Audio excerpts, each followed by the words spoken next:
Ini ide pokok yang kontroversial dari pragmatisme. Dari pragmatisme inilah nanti lahir ide pluralisme. Dari sini lahir kesadaran relativisme, kontekstualisme.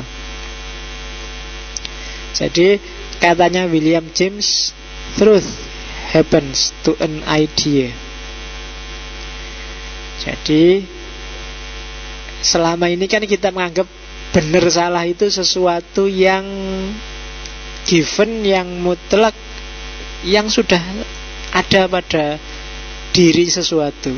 Misalnya teh ini panas, kemudian apalagi hawanya sumuk. Itu kan kebenaran-kebenaran. Kalian menyebutnya kebenaran korespondensi. Tapi kalau bagi William James, tidak ada kebenaran seperti itu. Tidak ada, benar itu tidak ada. Yang ada menjadi benar. Sekarang hawanya tidak enak ya. Itu kan kebenaran mungkin. Sekarang di sini saat ini dalam situasi ini menurut aku. Tapi menurut kalian mungkin beda. Hari ini hari yang sial sekali. Loh bagi kamu, bagi aku hari ini tuh hari yang menyenangkan. Tidak ada kebenaran. Yang ada menjadi benar. Teh ini kok panas banget ya. Itu menurut aku. Panasnya teh ini bukan kebenaran, tapi menjadi benar bagiku. Saat ini, sekarang, hari ini.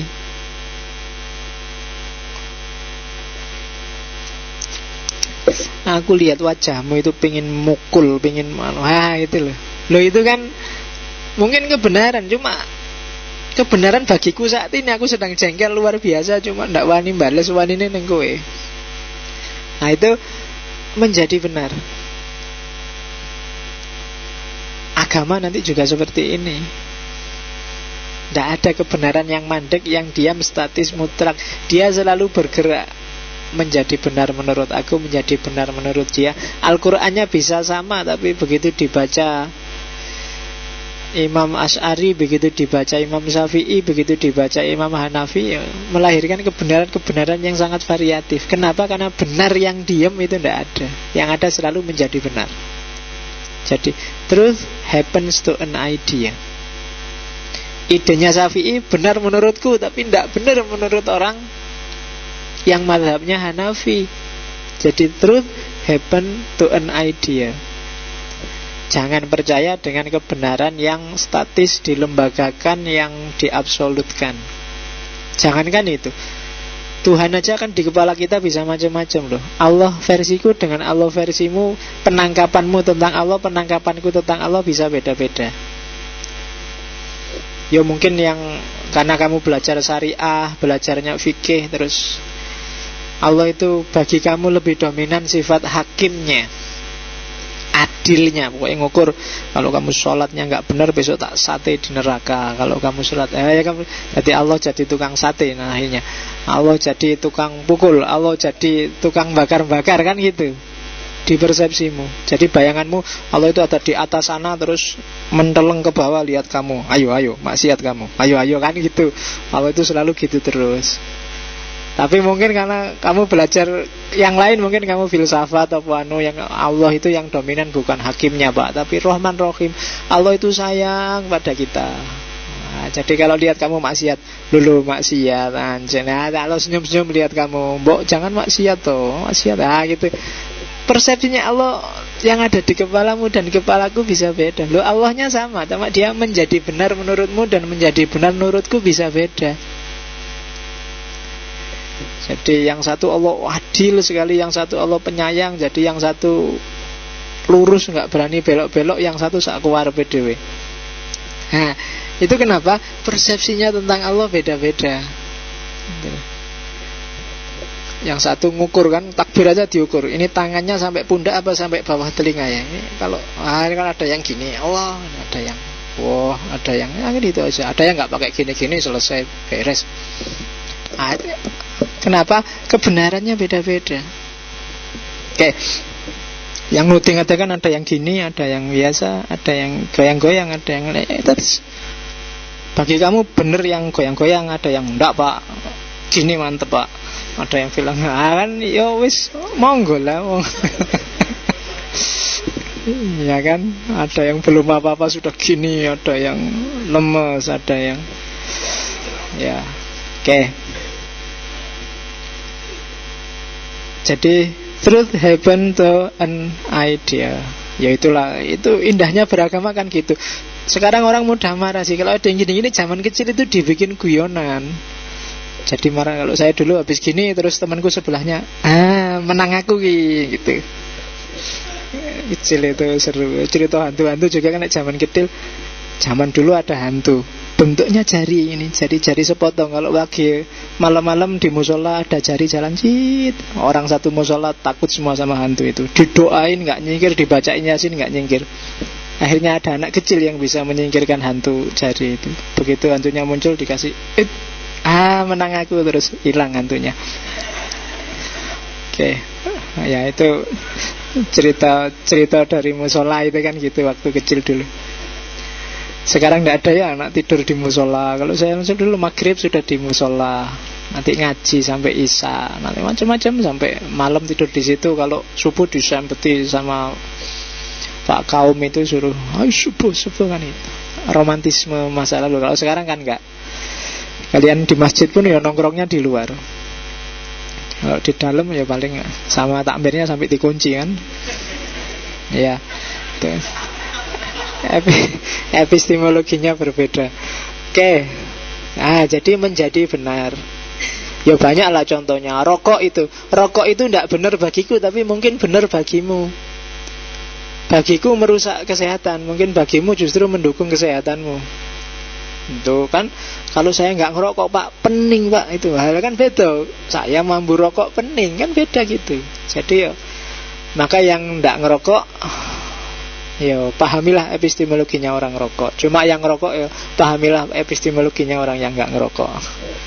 Itu namanya integrasi, interkoneksi. Oke. Terus jadi implikasinya apa? Tidak ada kebenaran mutlak, tidak ada kebenaran umum, tidak ada kebenaran absolut. Kebenaran itu selalu plural, sesuai pengalaman masing-masing orang.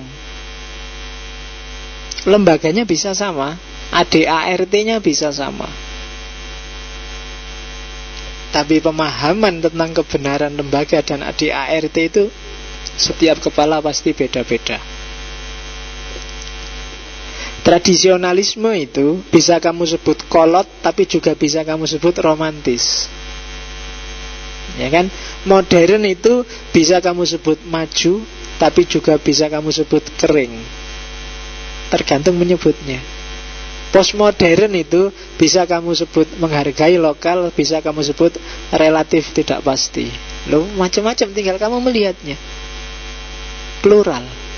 Islam itu ada yang bilang Islam itu destruktif sifatnya, orang yang nggak suka Islam. Ada yang bilang loh Islam itu rahmatan lil alamin, cinta damai. Jadi kalau ada polisi kok kamu kena tilang, kan pak saya Islam pak, saya cinta damai pak, damai aja lah pak. Berapa pak? 50 apa kan gitu. Islam itu cinta damai. Nah, terus ada teorinya lagi. Ya, kenapa sih kok William James mengeluarkan ide kebenaran yang plural? Karena dia melihat dalam tradisi filsafat sebelumnya kebenaran ini jadi rebutan, baik oleh kelompok yang love minded dan tender minded. Yang tough minded ya pendekatannya empiris, yang tender minded pendekatannya yang rasional. Rasionalisme, empirisme ini debat mesti nggak ada akhirnya. Yang satu bilang hidup itu harus idealis. Idealis apa gunanya? Hidup itu yang harus realistis, faktual, empiris. Idealis saja ya rusak. Dari inspirasi ada debat antara kelompok tough minded dan tender minded ini terus lahir ide pragmatisme. Kalau dilihat-lihat yang rasional ya bener, yang empiris ya bener, yang paling bener yang mana, kan kamu bingung. Coba ya kamu jelajahi, kita ngaji sudah 50 kali lebih ini kan. Di setiap tokoh, di setiap isu yang kita angkat kan kuabe kok kelihatannya bener ya. Minggu lalu ya bener, dulu ya bener, Rousseau ya bener, Thomas Hobbes ya bener, kemarin Freud ya bener juga, Darwin kok yo kata kok bener kabeh yo. Itu yang dilihat oleh William James. Loh, memang semua benar sesuai perspektif dan dasarnya sendiri-sendiri. Tidak ada kebenaran yang tunggal. Kebenaran selalu sifatnya perspektif kontekstual. Bahkan dalam dirimu sendiri kan kebenaran itu selalu berkembang. Dia tidak statis. Yang benar dulu sama benar sekarang kan beda. Mungkin dulu kamu dari tradisi, misalnya kamu dari NU, di kampung itu subuh mesti kunut. Kalau nggak kunut merasa berdosa. Nah sekarang kamu tambah pinter. Sekarang mau kunut aja kadang-kadang. Kalau dulu nggak kunutnya karena lupa, sekarang sengaja lupa kadang-kadang. Mau kunut, kesuwen selak ngantuk, langsung aja lah, wong ya sunnah aja kan. Duh, ada pergeseran kan caramu membaca agama. Dulu tahajud rajin, sekarang enggak. Tahajud terus-terusan juga ngapain Pak, yang penting hati kita selalu nyambung pada Allah. Alasanmu dok. Nah itu ada perkembangan tentang ide kebenaran.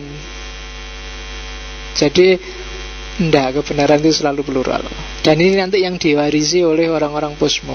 Ini nanti yang menginspirasi lahirnya tradisi besar yang baru di dunia barat, yang diawali dari berpikir yang pragmatis. Oke. Nah, ini kriteria kebenaran. Ini sebenarnya ngambilnya dari Varieties of Religious Thought. Kalau kebenaran itu plural, terus jenisnya apa saja? Yang pertama adalah jenis immediate luminousness, kebenaran langsung. Kebenaran langsung itu cirinya gampang. Begitu ada orang menjelaskan terus kamu mantuk-mantuk, wah itu dia, itu kebenaran sudah. Jadi nggak susah-susah, simple. Pokoknya responnya selalu gitu. Responnya mantuk-mantuk terus, wah ini dia yang tak cari-cari. Itulah immediate luminousness. Kamu nggak mikir itu, nggak pakai mikir panjang, langsung klop aja sama dirimu. Itu immediate luminousness. Yo contohnya banyak. Kamu nggak harus tak sebut satu-satu. Tiap hari kan kamu sering mantuk-mantuk sama, itu dia. Bukan mantuk-mantuk karena ngantuk apa karena anu loh ya. Kalau ada dosenmu ngomong, ini dia. Kalau di barat menyebutnya eureka moment. Momen apa? Momen momen eureka itu kan kata-katanya Archimedes waktu menemukan hukum Archimedes itu. Jadi waktu itu sebenarnya dia mau mandi, baknya sudah dikasih air penuh, terus dia nyemplung di situ dan ngeluber, dan jumlah air keluar dengan jumlah berat tubuhnya seimbang. Terus dia, ini dia, ketemulah hukum Archimedes. Sama kayak Newton waktu lihat apel jatuh, ini dia apel jatuh. Sama kayak kamu kalau lihat ada cewek pakai rok mini, ini dia, nggak tahu ini dia apa. Itu momen kebenaran itu sebenarnya. Jadi immediate luminous. Ya enggak tahu saya kamu menemukan kebenaran apa itu waktu lihat ada orang lewat pakai rok mini, tapi itu sebenarnya momen kebenaran. Ada pemahaman langsung yang tiba-tiba muncul dalam dirimu. Kalau yang kedua, pikiran. Kebenaran pikiran, ya philosophical reasonableness. Jadi yaitu sesuai enggak dengan akal kita, itu aja. Itu semua filsafat, semua ilmu itu philosophical reasonableness. Jenis kebenaran kedua. Parameternya tetap sama, pragmatis apa enggak. Kemudian yang ketiga, jenis kebenaran yang sifatnya morally helpful. Kebenaran moral. Jadi parameternya apakah kebenaran moral itu bikin kita lebih manusiawi apa enggak? Kalau enggak berarti sebenarnya itu tidak bermoral. Saya ingin menegakkan moralitas Islam. Caranya dengan mukuli semua yang tidak Islam. Itu tidak morally helpful berarti. Justru kebalikannya, tidak bermoral. Pinginnya bermoral, hasilnya sebenarnya malah tidak bermoral. Saya ingin agar semua yang tidak sunat harus dipaksa biar sunat misalnya. Karena sunat ini manfaatnya banyak. Menyuruh yang bermanfaat tapi dengan cara yang tidak bermanfaat, dengan cara yang tidak manusiawi, justru hasilnya tidak morally helpful, tidak positif, justru tidak bermoral. Ya kan? Jadi membantu orang lain dengan cara menyakiti orang lain itu tidak bermoral juga. Makanya Quran bilang kata-kata yang baik, maaf itu lebih baik daripada pemberian yang sambil caci maki. Jadi pemberian yang pakai caci maki itu kan tidak manusiawi, menyakiti yang dikasih. Nah, oke. 3 kriteria kebenaran. Jadi ada kebenaran langsung, kebenaran rasional, dan kebenaran moral. Kalau moral harus bikin kita manusiawi secara pragmatis. Kalau rasional berarti dia harus praksisnya masuk akal. Kalau yang immediate luminous, yes it's right, itu biasanya otomatis sudah praktikal, otomatis sudah influensial dalam hidup kita. Itu 3 kriteria kebenaran. Nah, kenapa sih kok William James sampai menyimpulkan mode kebenaran yang paling unggul itu pragmatis? Karena memang itulah cara kita menanggapi hidup. Jadi ada proses perkembangan kebenaran. Proses pertama itu adalah dirimu sendiri. Coba ya, kenapa kok sampai pragmatis menyimpulkan? Kita hidup ini kan membawa banyak sekali ide. Kamu tiap hari dicekoki oleh dosenmu ilmu sejak kecil, gurumu PAUD, TK, SD, SMA. Itu kan kamu diajari banyak sekali. Belum nasihat dari kiaimu, dari ustadzmu, dari orang tuamu. Ini kan materi banyak sekali. Cuma begitu kamu hidup beneran, terjun ke dunia nyata, kamu akan berhadapan dengan 3 hal. Yang pertama, pengalaman baru yang membuat tegang. Tegang itu bukan, jangan pikiran aneh-aneh. Tegang itu berarti ada tension, nantang dengan wawasanmu yang lama. Jadi misalnya wawasanmu yang lama bilang bahwa barang siapa yang suka ngalah maka hidupnya akan mulia, dia akan bahagia misalnya. Tapi begitu lihat pengalaman, ini ada orang yang ngalah terus, kualah terus, ternyata malahan hidupnya malah sumpek. Dia diinjak-injak, ditindas. Oh, ini kan ada ketegangan. Kamu dulu diajari waktu kecil bahwa Islam itu agama yang cinta damai, tidak suka tawuran. Hari ini kamu mengalami, lihat fakta, ada orang Islam yang senengane tawuran. Itu kan ketegangan sudah pikiranmu. Aduh, kamu galau sekarang kan. Islam sing bener ki sing ndi yo jan-jane ya. Kamu tanya sudah. Ternyata informasi lamamu tidak berdaya. Kamu mau ngeyel, tidak ada, Islam mesti cinta damai. Kalau ada yang kayak gitu, yang keras-keras, itu bukan Islam. Tapi kamu nggak bisa membohongi dirimu. Mereka ngakunya Islam. Mereka bahkan merasa masuk surga duluan. Nah, itu kan ada pengalaman baru yang nantang wawasan lamamu. Atau yang kedua, kamu ketemu orang yang pandangannya kebalikannya dengan pandanganmu atau berbeda, dan dia juga bisa hidup, bahkan lebih enak dari kamu, bahkan lebih nyaman dari kamu. Itu kan tantangan. Mungkin kamu lihat orang, kamu dikasih tahu dulu waktu orang hidup harus beragama. Kalau orang yang tidak beragama itu mesti hidupnya rusak, kacau. Begitu kamu jalan-jalan ke luar negeri, banyak orang ateis malah kaya raya, istrinya cantik-cantik lagi, duitnya banyak. Sementara kamu yang Islam, yang kerja keras, puasa Senin Kemis, sholat malam, ada hidupmu kembang kempis. Istri juga seenaknya, sementing ono sing gelem.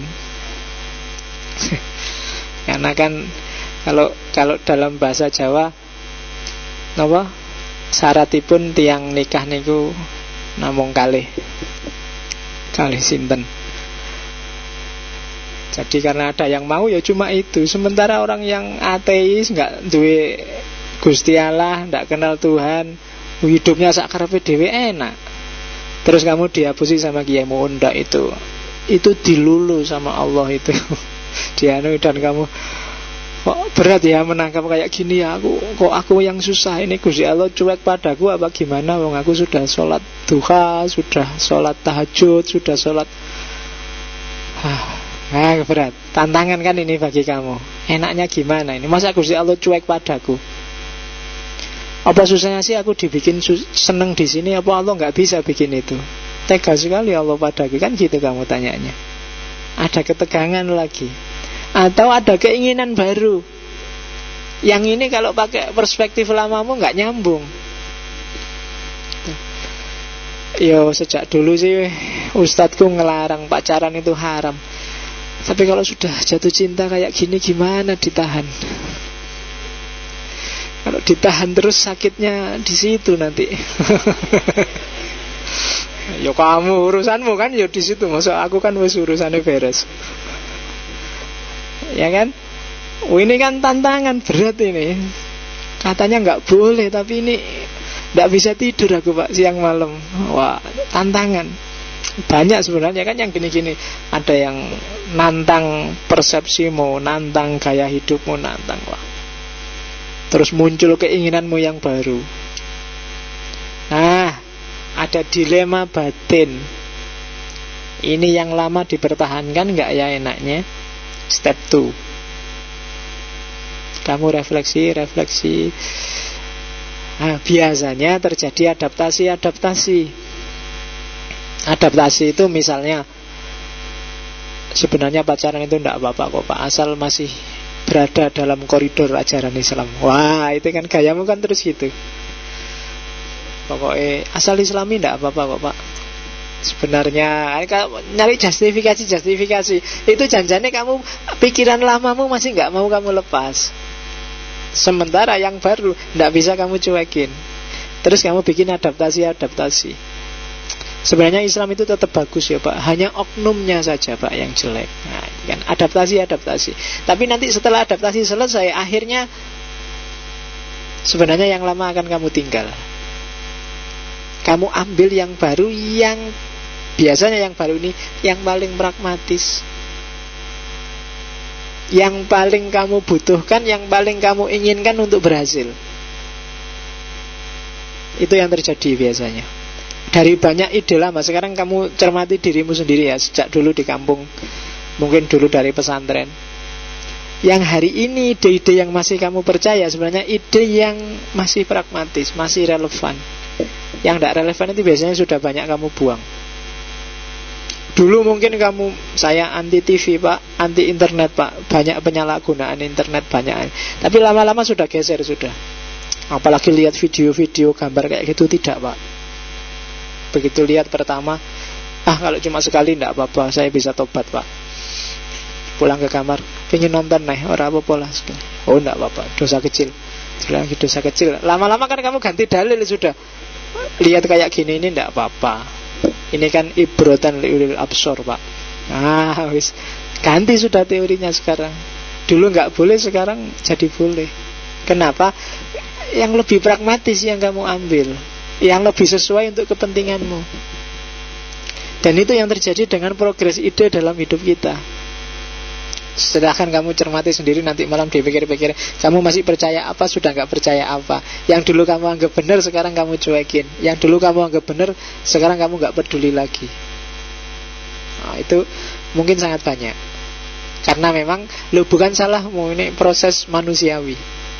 Kenapa? Kamu berhadapan dengan pengalaman baru, kamu ketemu orang baru, kamu punya cita-cita, keinginan yang baru. Begitu masuk Jogja, wah aku punya cita-cita nulis buku Pak. Terus ngajinya jadi kurang, tahajudnya jadi kurang karena pengen nulis buku. Cuma akhirnya bukunya gak jadi, ya tahajudnya tetap kurang.